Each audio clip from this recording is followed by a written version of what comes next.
இருக்கணுமே ஐயா, உம்மை போல் மாறணுமே, உம்மோடு இருக்கணுமே ஐயா, உம்மை போல் மாறணுமே.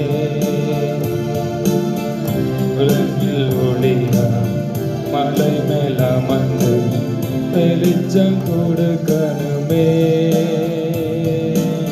வெளிச்சம் கொடுக்கணுமே,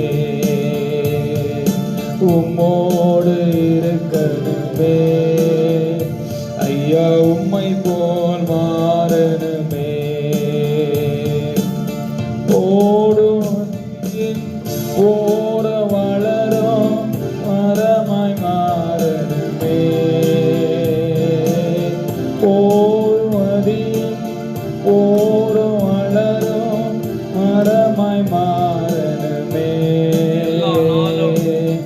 எல்லா நாளும் இலைகளோடு கனிகள் கொடுக்கணுமே, எல்லா நாளும் இலைகளோடு கனிகள் கொடுக்கணுமே, உம்மோடு இருக்கணுமே ஐயா, உம்மை போல் மாறணுமே, உம்மோடு இருக்கணுமே ஐயா, உம்மை போல் மாறணுமே. பரலோக தகப்பனே, இயேசு கிறிஸ்துவின் நாமத்தினால இந்த இரவு வேளையிலுடைய சத்தம் எங்களுக்கு வெளிப்படுத்தப்பா. கர்த்தருடைய ஆவியானவர் இந்த இரவேளையிலே நீர் எங்களோடு கூட பேசும்படியாய் நாங்கள் வரவேற்கிறோம். ஆவியானவரை இடைப்படும் இயேசு கிறிஸ்துவின் நாமத்தில் பிதாவே, ஆமென். இந்த இரவேளையிலே தேவனுடைய வார்த்தையை கொஞ்ச நேரம் நாம் தியானிக்க போகிறோம்.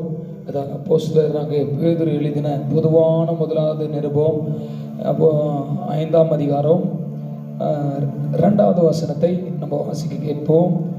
உங்களிடத்தில் உள்ள தேவனுடைய மந்தையை நீங்கள் மேய்த்து கட்டாயமா அல்ல, மனப்பூர்வமாய் அவலட்சமான ஆதாயத்திற்காக அல்ல, உற்சாக மனதோடும். அன்பு தேவ பிள்ளைகளே, இன்றைக்கு தேவனுடைய வார்த்தை இந்த பேதுரு மூலியமாய் நமக்கு வெளிப்படுகிறது. உற்சாகமான மனதோடு நம்ம கையில் கடவுள் கொடுத்திருக்கிற ஊழியத்தையும் சரி, நம்ம கையில் கடவுள் கொடுத்திருக்கிற வேலையும் சரி, நம்ம கையில் கடவுள் கொடுத்திருக்கிற குடும்பத்தையும் சரி, என்ன காரியத்தை கடவுள் நம்ம கையில் கொடுத்திருக்கிறாரோ உற்சாக மனதோடு நம்ம செய்கிற ஜனங்களாய் நம்ம இருக்க வேண்டும். ஆண்டவர் விரும்புகிறது என்னன்னா, நம்ம உற்சாகத்தோடு கூட, அது சின்ன காரியமா இருக்கட்டும் பெரிய காரியமா இருக்கட்டும், நம்முடைய வாழ்க்கையில அது உற்சாக மனதோடு கூட நம்ம செய்ய வேண்டும். இன்னைக்கு சின்ன சின்ன காரியங்களை நாம் செய்வதற்கு நம்ம முன்னும் வருவதில்லை. ஒருவேளை நிறைய விஷயங்கள்ல நாம அந்த உற்சாகத்தை இழந்து சோர்ந்து போய் விடுகிறோம். ஆனா பேதுரு சொல்லுகிறார், உற்சாக மனதோடு கூட நம்ம கையில கொடுத்திருக்கிற பொறுப்பையும், நம்ம கையில கொடுத்திருக்கிற ஊழியத்தையும், நம்ம கையில கொடுத்திருக்கிற மந்தையையும், நம்ம கையில கொடுத்திருக்கிற வேலையையும் நாம் எப்படிப்பட்டவர்களாய் செய்யணும்னா, மன உற்சாகம் உள்ளவர்களாய், உற்சாகத்தோடு கூட, ஒருவேளை ஊக்கத்தோடு கூட, உண்மையோடு கூட நம்ம செய்யணும்னு ஆண்டவர் நம்மோடு கூட இந்த இரவேளையில பேசுகிறார். முதல் காரியம், உங்க கையில கொடுத்திருக்கிற பொறுப்புகளை, ஊழியத்தை உற்சாகமாய் செய்யுங்க. எந்த சூழ்நிலையும் உற்சாகமாய் செய்யுங்க. ஒருவேளை இன்னைக்கு ஆண்டவர் நம்மோடு கூட பேசுறத உற்சாக மனதோடைய செய்யுங்க செய்யுங்க என்று கர்த்தர் சொல்லுகிறார். இரண்டாவது ஒரு காரியம் இங்கு 3வது வசனத்துல சொல்லப்படுகிறது, சுதந்திரத்தை இருமாப்பாய் ஆளுகிறவர்களாக அல்ல, இருமாப்பா ஆளுகிறவர்களாக அல்ல, மந்தைக்கு மாதிரிகளாகவும். மந்தைக்கு மாதிரி போதும். இரண்டாவது காரியம், முதல் உற்சாக மனதோடு கூட தேவனுடைய ஊழியத்தை செய்யுங்கள். இரண்டாவது, மந்தைக்கு மாதிரியாய் இருங்கள். மந்தைக்கு மாதிரியாய். ஒருவேளை இன்றைக்கு நாம் நம்முடைய தேவன் நம்மை ஒருவேளை தெரிந்து கொண்டிருக்கிறார், ஒருவேளை நம்மை தூக்கி எடுத்திருக்கிறார், ரட்சித்திருக்கிறார், அழைத்திருக்கிறார், தெரிந்து கொண்டிருக்கிறார். நாம் எதற்காக நம்மை தேவன் வைத்திருக்கிறார்னா மந்தைக்கு மாதிரியா இருக்கணும், ரோல் மாடல். கிறிஸ்து எப்படி நமக்கு ரோல் மாடலா இருக்கிறாரோ அவருடைய அடிச்சுவடுகளை நாம் பின்பற்றணும்னு ஒருவேளை இதுல எழுதப்பட்டிருக்கிறது. ஆனா இரண்டாவது காரியம், நம்முடைய வாழ்க்கையில மாதிரியா இருக்க வேண்டும். தேவ பிள்ளைகளே, நம்ம மேல் இருக்கிற அபிஷேகத்தை நம்ம ஆண்டவர் அபிஷேகம் பண்ணியிருக்கிறாரு. ஒருவேளை நம்முடைய வாழ்க்கையில எல்லா விதத்திலையும் ஆவிக்குரிய வாழ்க்கையிலையும் இந்த உலகக்குரிய வாழ்க்கையிலையும் எல்லா மனிதர்களுக்கு முன்னாடி இயேசுவுக்காக நாம் மாதிரியா இருக்க வேண்டும், மற்றவர்களுக்கு மாதிரியா இருக்க வேண்டும், நம்ம இருக்கிற சபைகளுக்கு மாதிரியா இருக்க வேண்டும், நம்ம இருக்கிற குடும்பத்துல நம்முடைய பிள்ளைகளுக்கு நாம் மாதிரியா இருக்க வேண்டும், மனைவிக்கு மாதிரியா இருக்க வேண்டும், நம்மோடு கூட இருக்கிற ஊழியர்களுக்கு மாதிரியா இருக்க வேண்டும், நம்மோடு கூட இருக்கிற நண்பர்களுக்கு மாதிரியா இருக்க வேண்டும். ஒருவேளை நம்முடைய கிராமம், ஒருவேளை நம்முடைய பட்டணத்தில் இருக்கிற ஜனங்களுக்கு கடவுள் நம்ம எதுக்காக வச்சிருக்கிறனா அவர்களுக்கு மாதிரியா இருக்கும்படி தான் கர்த்தர் நம்மை அழைத்திருக்கிறார். அதற்காக தான் கர்த்தர் நம்மை தெரிந்து கொண்டிருக்கிறார். இரண்டாவது காரியம், நமக்குள்ள நாம் ஒருவேளை ஆண்டவருடைய ஊழியத்தை செய்கிற நம்ம ஆண்டவருக்காக அழைக்கப்பட்டிருக்கிற நாம், தெரிந்து கொள்ளப்பட்டிருக்கிற நாம், கிறிஸ்தவர்களா இருக்கிற நாம் மற்றவர்களுக்கு மாதிரியா இருக்கணுங்க. இயேசு அதுதான் சொல்றாரு. அவருக்கு அவர் பாருங்களேன், அழகா சொல்றாரு, அவருடைய அடிச்சுவடை தொடர்ந்து வரும்படி உங்களுக்கு மாதிரியை வைத்து போனார் என்று ஒருவேளை பேதுரு 2ஆம் அதிகாரத்துல 21ஆம் வசனத்துல எழுதப்பட்டிருக்கிறது. அடிச்சுவடுகளை தொடர்ந்து வரும்படி உங்களுக்கு மாதிரியை வைத்து போனார். அப்போ நாம ஆண்டவர் நமக்கு மாதிரியா இருக்கிறாரு, ரோல் மாடலா இருக்கிறாரு. நாம நம்மை சுற்றி இருக்கிற ஜனங்களுக்கு மாதிரியா இருக்க வேண்டும். நம்முடைய ஜப வாழ்க்கை ஒரு மாதிரியா இருக்க வேண்டும், நம்முடைய பரிசுத்த வாழ்க்கை ஒரு மாதிரியா இருக்க வேண்டும், நம்முடைய விசுவாச வாழ்க்கை ஒரு மாதிரியா இருக்க வேண்டும். மற்றவர்களுக்கு நாம் மாதிரியாய், மற்றவர்களுக்கு நம்ம ரோல் மாடலா இருக்கணும். பவுல் சொல்றாரு, நான் கிறிஸ்துவை பின்பற்றுகிறது போல என்னை பின்பற்றுங்கள் என்று பவுல் சொல்லுகிறாங்க. அப்போ எல்லாருக்கும் மாதிரி, அவர் எல்லாருக்கும் மாதிரியா இருந்திருக்கிறாரு. அப்ப நம்முடைய வாழ்க்கையில கூட, இந்த உலகத்துல வாழ்ற நம்முடைய வாழ்க்கையில கூட இரண்டாவது காரியம், மந்தைக்கு மாதிரியா இருங்க, மற்றவர்களுக்கு மாதிரியா இருங்க, ஒருவேளை குடும்பங்களுக்கு மாதிரியா இருங்க, மாடலா இருங்க, சாட்சியா இருங்க. ஒருவேளை ஆண்டவர் நம்ம இடத்துல எதிர்பார்க்கிற காரியம் அதுதான்.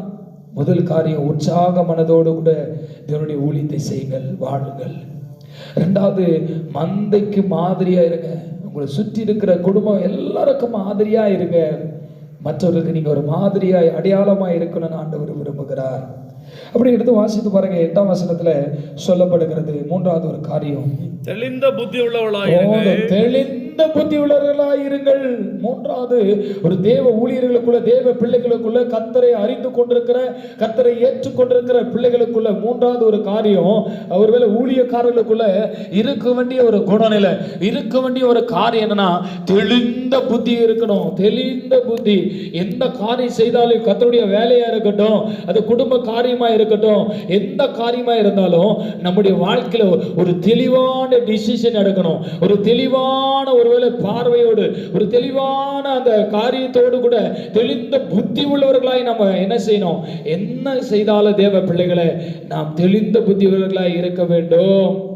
அதுதான் ஆண்டவர் மூன்றாவது நம்ம இடத்துல எதிர்பார்க்கிற காரியம். ஒரு தெளிந்த புத்தியுள்ளவராய் இருங்கள் என்று வேதம் நமக்கு சொல்லுகிறது.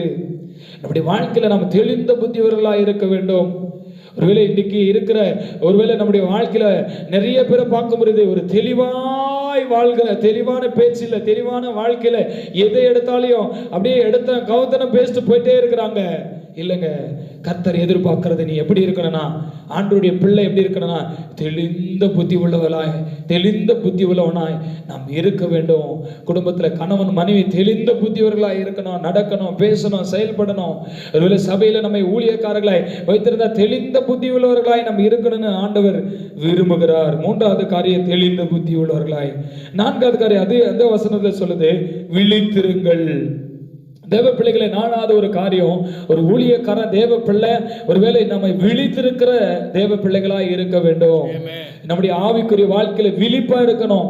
ஒருவேளை ஆவிக்குரிய வாழ்க்கையில நம்ம ஒருவேளை விழித்து கொண்டிருக்கணும், ஆவியில விழித்து கொண்டிருக்கணும். தேவ பிள்ளைகளே, இன்றைக்கு எதிராளியாக பிசாசு குடும்பங்களுக்கு விரோதமாய், பிள்ளைகளுக்கு விரோதமாய், ஒருவேளை ஊழியத்துல, சபையில, எல்லாவித காரியத்துல பிசாசு கர்ஜிக்கிற சிங்கத்தை போல எவனை விழுங்கலாம் நாம் வகை தேடி கொண்டிருக்கிறான். அழிக்கும்படி, உடைக்கும்படி, சிதறடிக்கும்படி ஒருவேளை அவன் கட்சித்து ஒருவேளை சுற்றி திரிகிறான். ஆமை எப்படி இருக்கணும்னா தெளிந்த புத்தி உள்ளவர்களாய் மட்டுமல்ல விழித்து கொண்டு இருக்க வேண்டும் என்று ஆண்டவர் விரும்புகிறார். ஒருவேளை விழித்து கொண்டு இருக்கிற ஒரு அனுபவத்துக்குள்ள நாம் கடந்து சென்றே ஆக வேண்டும். ஒருவேளை நிறைய பரிசுத்தவான்கள் சொல்லி இருக்கிறத நான் கேட்டிருக்கிறேன். என்ன பண்ணுவாங்கன்னா இரவு நேரங்களில் அவங்க நல்ல ஒருவேளை தூங்குறாங்க நினைச்சிட்டு இருக்கிறோம். இல்லைங்க, அவங்க கண்கள் மட்டும் மூடப்பட்டிருக்கிறோம், மாம்சம் மட்டும் அப்படியே ரெஸ்டில் இருக்கும், ஆவி அப்படியே தேவனோடு கூட பேசிக்கொண்டு இருக்கும். ஆவி ஒருவேளை தேவனோடு கூட கனெக்ட்ல இருக்கும். அப்படியே ஆவியில அவர்கள் விழிப்பாய், ஆவியில விழித்து கொண்டு ஒரு ஆவியில ஜெபித்து கொண்டு விடிய விடிய விடிய விடிய ஆற்றுல அப்படியே ஆவியானவரோடு கூட இருதயத்துல அப்படியே ஜெபித்து கொண்டே ஒரு ஜப வாழ்க்கை. தேவ பிள்ளைகளை நம்முடைய வாழ்க்கையில கூட தூங்கும் போது நம்முடைய ஆற்று அப்படி ஜபத்துல அப்படி ஒருவேளை அப்படி தட்டி விடுங்களேன், அப்படி அப்படியே அப்படியே அப்படியே இருதயத்தை திருப்பி விடுங்களேன். கண்டிப்பா விடிய விடிய விடிய நம்முடைய ஆன்மா ஜெபித்து கொண்டே இருக்கும் தேவனோடு கூட. ஆம் தேவனுடைய பிள்ளைகளை, நாம் ஒருவேளை விழித்திருக்க வேண்டும் என்று இங்க பேதுரு நமக்கு சொல்லுகிறார். முதல் காரியம் அவர் சொன்னாரு, உற்சாக மனதோடு கூட இருங்க, செய்யுங்க, ஊழியத்தை செய்யுங்க. ரெண்டாவது காரியம் மாதிரியா இருங்க, எல்லாருக்கும் முன்னாடி மந்தைக்கு முன்னாடி மாதிரியா இருங்க. மூன்றாவது காரியம் தெளிந்த புத்தி உள்ளவர்களா இருங்க. நாலாவது காரியம் விழித்திருங்க. 9ஆம் வசனத்துல 5வது காரியம் நான் சொல்லி முடிக்கிறேன். 9ஆம் வசனம், விசுவாசத்தில் உறுதியா பாருங்க, விசுவாசத்துல உறுதியா இருங்க. 5வது ஒரு காரியம் கர்த்தர் நம்ம இடத்துல எதிர்பார்க்கிறது, விசுவாசத்துல உறுதியா இருக்கணும். உறுதியா இருக்கணும். நீங்க விசுவாசமே இல்லை இன்னைக்கு நிறைய காரியத்துல. ஏன்னா வசனம் சொல்லுது, விசுவாசிக்கிறவனுக்கு எல்லாம் கூடும், நீ விசுவாசித்த தேவனுடைய மகிமையை காண்பாய், விசுவாசிக்கிறவன் பதறான் அப்படின்னு தேவனுடைய வார்த்தை ஒருவேளை நமக்கு வாக்குத்தத்தங்கள் சொல்லப்பட்டிருக்கிறது. இன்னைக்கு விசுவாச குறைவுள்ளவர்களாய் நம்ம இருக்கிறோம், விசுவாசத்தின்படி வாழல, விசுவாசம் நமக்குள்ள இல்ல. இன்னைக்கு பாருங்க, தேவன் இடத்துல எதிர்பார்க்கிறது விசுவாசத்துல உறுதியா இருங்க. யோபுடைய வாழ்க்கையை எடுத்து பாருங்க, அவருடைய வாழ்க்கையில எவ்வளவு போராட்டம். விசாசு கச்சிக்கிற சிங்கத்தை போல வந்து அவருடைய பிள்ளைகளை, ஒருவேளை அவருடைய எல்லா மனைவி போயிட்டாங்க, சொத்து, ஆடு மாடு வீடு எல்லாம், சரீரம் முழுது வியாதி எல்லாம் வந்து பிசாசு அவ்வளவு போராடிய போது கூட அவர் பாருங்க விசுவாசத்துல உறுதியா இருந்தார்னு வசனம் சொல்லுகிறது. பிசாசு போய் சொல்றான் ஆண்டவர்கிட்ட, அவனை என்னால ஒண்ணும் பண்ண முடியல, என்னென்னவோ பண்ணி பார்த்தேன், அவன் உறுதியா இருக்கிறான், விசுவாசத்துல உறுதியா இருக்கிறான், ஒருவேளை அப்படியேப்பட்ட மனுஷனா இருக்கிறான்னு பிசாசு சாட்சி சொல்றாங்க. ஆம் தேவனுடைய பிள்ளைகளே, இந்த கடைசி காலத்துல நாம் விசுவாசத்துல உறுதியா இருக்கிற ஜனங்களா இருக்க வேண்டும். ஆண்டவர் அதுதான் எதிர்பார்க்கிறாரு. என்ன நிலை வந்தாலே பரவாயில்ல, விசுவாசத்தை மட்டும் விட்டுறாத, விசுவாசத்துல மட்டும் சோர்ந்து போயிடாத, அற்ப விசுவாசியா மாறிடாத, குறைவுள்ள விசுவாசியா மாறிடாத. விசுவாசிக்கிறவனுக்கு எல்லாம் கொடுன்னு வசனம் சொல்லுகிறது. தேவ பிள்ளைகளே, இந்த கடைசி நாட்களில் நம்ம வந்திருக்கிறதுனால, தேவ ஊழியர்களே, அன்பான சகோதர சகோதரிகளே, ஒருவேளை தேவன் நம்ம இடத்துல எதிர்பார்க்கிற ஒரு 5 காரியம் இந்த பேதுரு மூலியமாய் நம்மோடு கூட இடைப்படுறாரு. உங்க கையில கொடுத்திருக்கிற பொறுப்பை, உங்க கையில கொடுத்திருக்கிற வேலையில உற்சாக மனதோடு கூட செய்யுங்க. நீங்க மற்றவர்களுக்கு மாதிரியா இருங்க. ஏன்னா நீங்க ஒரு ஸ்பெஷல், மற்றவர்களுக்கு மாதிரியா இருங்க. 3வது தெளிந்த புத்தி உள்ளவர்களாய் இருங்க. 4வது விழித்து கொண்டே இருங்க. 5வது விசுவாசத்துல உறுதியா இருங்க. ஆண்டவர் நம்மிடத்துல எதிர்பார்க்கிறார். இந்த இரவேளையில தேவ சமூகத்துல எல்லாரும் அப்படியே ஒப்பு கொடுக்கலாமா? பரிசுத்த ஆவியானவரே, எங்க வாழ்க்கையில அப்பா நீங்க இந்த இரவேளையில பேசியிருக்கிறீங்க, நன்றி அப்பா. எங்களை நாங்கள் ஒப்பு கொடுக்கிறோம் ஆண்டவரே. ஆமாண்டவரே, எங்க கையில கொடுத்திருக்கிற ஊழியத்தை, எங்க கையில கொடுத்திருக்கிற பொறுப்புகளை, எங்க கையில கொடுத்திருக்கிற வேலைகளை, அன்று எங்க கையில கொடுத்திருக்கிற குடும்பங்களை உற்சாக மனதோடு கூட நாங்க நடத்துவதற்கும் செய்வதற்கும் வாழ்வதற்கு எங்களை நாங்க அர்ப்பணிக்கிறப்பா.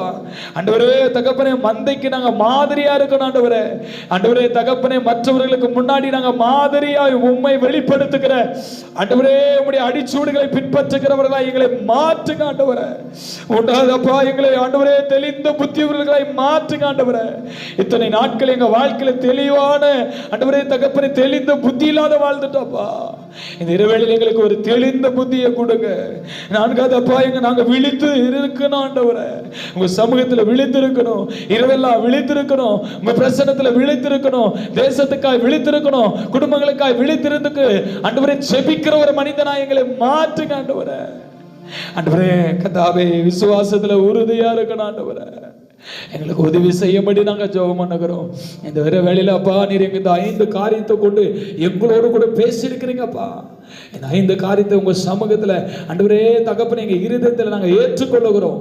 பரிசுத்த ஆவியானவரே எங்களை அர்ப்பணிக்கிறோம். கேட்கிற இந்த வார்த்தை கேட்கிற ஒவ்வொரு பிள்ளைகளே ஆண்டவரே, கேட்டுக்கொண்டிருக்கிற ஒவ்வொரு பிள்ளைகளே ஆவியானவரே ஒவ்வொருத்தரையும் நீங்க அப்படியே ஆசீர்வதிக்கும்படி நாங்க ஜெபிக்கிறோம். ஆசீர்வதிங்க, பொறுப்பெடுத்துக் கொள்ளுங்க. இயேசு கிறிஸ்துவின் நாமத்தில் ஜெபிக்கிறோம் நல்ல பிதாவே.